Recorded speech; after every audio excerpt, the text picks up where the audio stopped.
Hola, vamos a iniciar el tema 11, la reproducción en los animales. Bueno, la reproducción como función vital es la forma en que los organismos transmiten su información genética de una generación a la siguiente, logrando perpetuar parte de ellos mismos en el tiempo. Y es una de las funciones vitales, como hemos dicho antes, de los seres vivos, fundamental para la supervivencia de la especie. Las funciones de nutrición y relación servían para que el individuo permaneciese vivo. En cambio, la función de reproducción no sirve para que el individuo permanezca vivo, sino para que la especie continúe. Los animales pueden presentar dos tipos de reproducción, la asexual y la sexual. En cuanto a la asexual, los grupos menos evolucionados tienen, además de mecanismos de reproducción sexual, mecanismos de reproducción asexual. ¿Cuáles son ellos? Pues pólipos, medusas, zoocoelentéreos, onidarios, platelmintos, nematodos, anélidos y equinodermos tienen ciertos mecanismos de reproducción asexual, de manera general. Observaremos una imagen en la que aparece un equinodermo, la estrella de mar, pues en la que a partir de uno de los tentáculos, uno de los brazos, pues está regenerándose el resto. Ese sería uno de los tipos. ¿De acuerdo? Es un tipo de mecanismo frecuente en este grupo de animales. En otros grupos, como anfibios, reptiles o peces, podemos encontrar algunas especies concretas, no muchas, que desarrollan mecanismos similares de forma especial.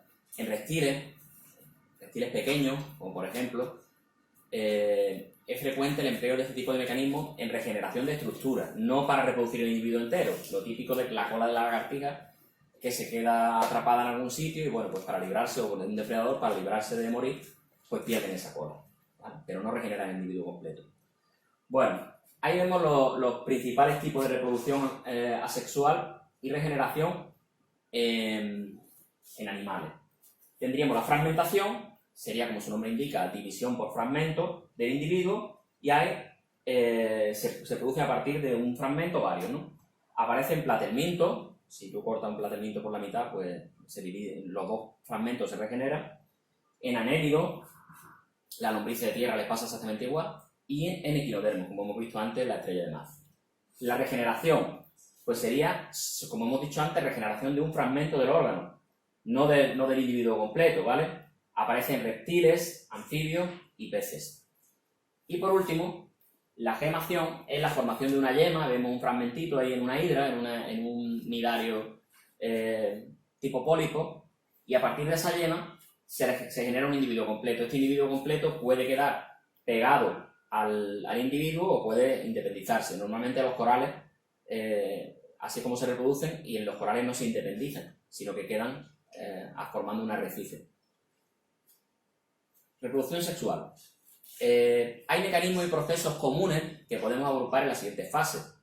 La gametogénesis o formación de gametos.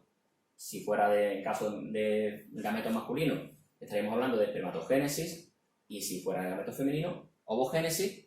También la formación de cigoto o fecundación y el desarrollo del cigoto, o también llamado desarrollo embrionario. A veces hay un desarrollo posembrionario posterior pues que sirve para que el individuo pues, tenga un desarrollo mayor. ¿Vale? Según cómo se produzca cada una de estas fases, podemos definir dos tipos de reproducción sexual, la anfigonia y la partenogénesis. Bueno, esos nombres tan raros, veréis como, sobre todo la primera es bastante normal. ¿Qué es la anfigonia? Pues cuando los gametos masculinos y femeninos se fusionan mediante la fecundación y originan un individuo nuevo con características de ambos progenitores. Es el típico caso de reproducción sexual, ¿vale?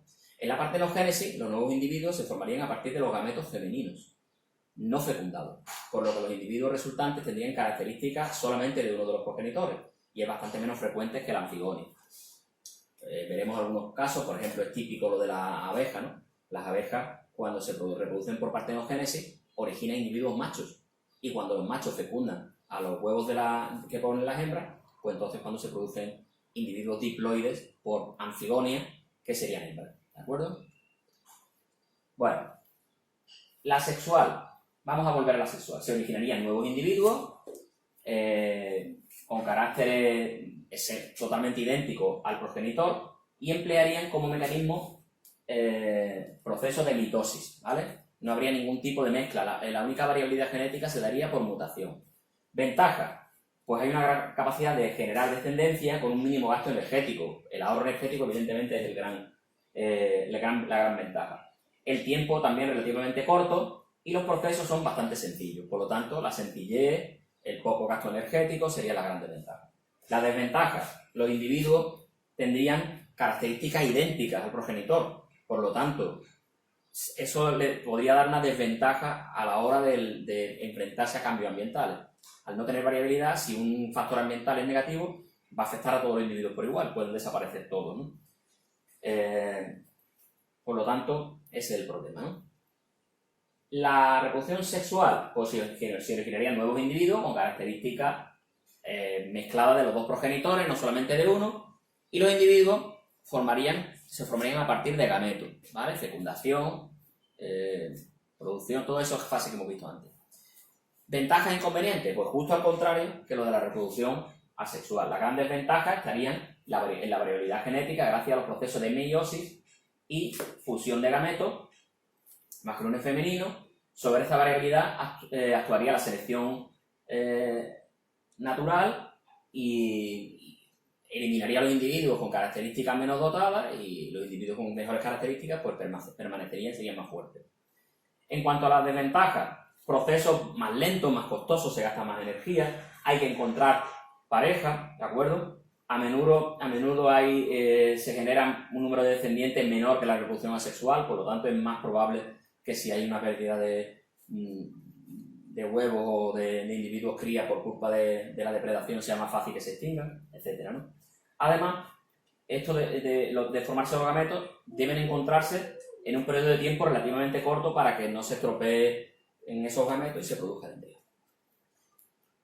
Vamos a ir viendo los pasos que hemos dicho antes. Gametogénesis, tanto la espermatogénesis como la ovogénesis. Bueno, gametogénesis, en general, el proceso de formación de los gametos por medio de la meiosis. Se produciría en unos órganos especiales que se llaman las gónadas, ¿vale? O también llamadas órganos sexuales. Las masculinas serían los testículos, productores de espermatozoides, y las femeninas los ovarios, productores de óvulos. Además, otras glándulas podrían intervenir en la correcta maduración de los gametos, actuando como órganos sexuales secundarios. Ahí tenemos algunos casos. En cuanto a la espermatogénesis, tendríamos el testículo como gónada masculina, donde se forman en óvulos espermatozoides. Se originarían 4 espermatozoides por cada espermatogonia. ¿Por qué? Pues porque se produce un proceso de meiosis. Primero se produce una división y después se produce una segunda división. Por lo tanto, a partir de un pregameto se producen 4 gametos maduros, ¿vale? En los casos serían espermatocitos de primer orden, se dividirían en dos. Bueno, sería, en este caso, la espermatogonia se dividiría en espermatocitos, o se convertiría en espermatocitos de primer orden, se dividiría en 2 espermatocitos de segundo orden o secundarios, que ya serían haploides. Ya estaríamos hablando de que se han repartido los cromosomas, lo que no se han repartido son las cromátidas, ¿vale? Y las espermátidas madurarían para formar los espermatozoides. Estos individuos, espermatozoides de segundo orden, se convertirían, que no lo dice ahí, en espermátidas y después en espermatozoides totalmente maduros. Aquí, si observáis, no tienen forma de espermatozoide todavía, no tienen cola, no tienen cabeza y demás. Estos serían realmente las espermátidas y después ellas tienen que madurar hasta convertirse en un espermatocito maduro. Un espermatozoide maduro, perdón. En cuanto a la femenina, la ovogénesis se produciría en el ovario, gónada femenina. La maduración comienza aquí, pero continúa cuando sale del ovario, y el ovocito de primer orden se dividiría en dos células hijas. Aquí sería la ovogonia, ovocito de primer orden. Estas 2 células hijas serían desiguales. Si observáis, aquí una es grandota y tal, y la otra es pequeñita. Y después, estas se dividirían en células, de las cuales 3 degeneran y solamente una permanece. Por lo tanto, a partir de una ovogonia se llega a formar solo un óvulo maduro, ¿vale? Bueno, fases que son comunes. Pues la meiosis, que se produciría al principio del todo, bueno, en el segundo paso, ¿no? Realmente, ¿no? En este caso aquí, y todo este proceso sería la meiosis, en este caso aquí, todo este proceso sería la meiosis. Después, habría una fase de crecimiento en el que las espermatogonias y ovogonias pueden crecer y transformarse en espermatocitos de primer orden o primario y ovocitos de primer orden o primario. seguirían siendo diploides, todavía estaríamos en esta primera fase, ¿vale? Y esta de aquí. Después la fase de proliferación sería común a los dos procesos, la célula diploide del testículo, espermatogonia, y la del ovario, ovogonia u oogonia, se multiplicarían por mitosis muchísimas veces para tener masa de células que van a dar lugar a óvulos y espermatozoides. Y por último, pues en la meiosis, con lo dicho al revés, pero fase de proliferación, después fase de crecimiento y después meiosis. Y después de la meiosis habría la transformación específica de óvulos de ovocitos de segundo orden en óvulos y de espermatocitos de segundo orden hasta convertirse en espermatozoides, ¿vale? Los gametos que ya formados presentarían estructuras similares en los diferentes animales. El espermatozoide tendría estructuras móviles, el óvulo no. En algunos grupos las hembras presentan un receptáculo seminal, o sea, una bolsa donde se almacenan los espermatozoides. Y estos espermatozoides podrían ser usados por la hembra a voluntad, ¿vale? En función de sus necesidades, pues, por estacionalidad, por falta o exceso de nutrientes. En el momento que quiera la hembra, pues se va fecundando, ¿vale? Es muy típico en invertebrados y en algunos anfibios, peces, sobre todo los tiburones, y aves, incluso en ciertos mamíferos como los murciélagos, aunque no es lo más común. Normalmente esto se va perdiendo con la evolución. Aquí vemos cómo sería la estructura del óvulo y del espermatozoide. El óvulo tendría pues una estructura, un citoplasma, un núcleo y tal, eso es lo típico, ¿no? Y después alrededor empezarían las cosas que es diferente. Tendríamos un corpúsculo polar, una estructura que va a dar nutrientes al individuo, una zona pelúcida o protectora y una corona radial exteriormente con una capa de células que hace que cualquier espermatozoide no entre. Por ejemplo, si este óvulo fuera, vamos a poner un caso de un reptil y de repente un espermatozoide, por lo que sea, de un anfibio, intentara entrar aquí, pues no podría entrar. El espermatozoide pues tiene una característica típica, ¿no? La cabeza, donde está la mayor parte del citoplasma con su núcleo. En la parte superior de la cabeza habría un acrosoma, que aquí no viene marcado, pero es un lisosoma que es capaz de romper las paredes del óvulo. Aquí tendríamos un cuello con mitocondrias para dar energía a la cola y una cola o flagelo que lo que haría sería pues, producir el movimiento, tipo ondulatorio, ¿no? Bueno, hay animales que tienen al mismo tiempo órganos reproductores masculinos y femeninos, lo que llamamos hermafroditas, ¿vale? Y estos pueden formar dos tipos de gametos. ¿Quiere decir que este individuo se puede autofecundar? Pues en teoría sí, pero en el hermafroditismo, como dice el texto, no se favorece la autofecundación, sino que se favorece la fecundación cruzada. Aunque los individuos pueden producir gametos de los dos tipos, se suelen formar en momentos diferentes para evitar la autofecundación. O sea que la mayor parte de los individuos hermafroditas, hay parte de estaciones del año que actúan como machos y otras que actúan como hembras. Estas circunstancias se dan en muchos invertebrados, típicamente como la lombriz de tierra, la estrella de mar, caracol, de alguna especie de peces. Generalmente, cuando avanzamos en la evolución, esto se va perdiendo. Y en humanos, por ejemplo, no existe para nada el hermafroditismo. La fecundación. ¿Qué es fecundación? Unión entre el espermatozoide y el óvulo. Y este proceso comienza cuando los dos gametos entran en contacto y finaliza con la fusión de los núcleos, también llamada cariogamia.